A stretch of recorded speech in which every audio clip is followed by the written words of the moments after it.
Hello Ay, guys. Hulaan nyo kung anong ginagawa ng mga ito guys. Oh. sobra ko yan kalayo. Kira na kay parang Ayan crispy oh na. guys.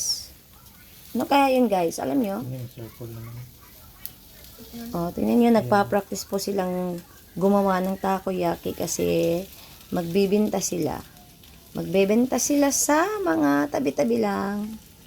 Hanggat wala pang pwesto. Ayan oh.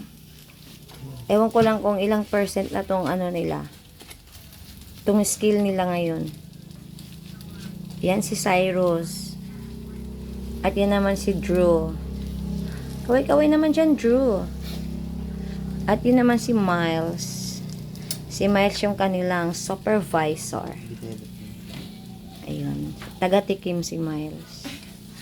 Mga HM. Ay, grabe. Sila po ang family HM. Hindi,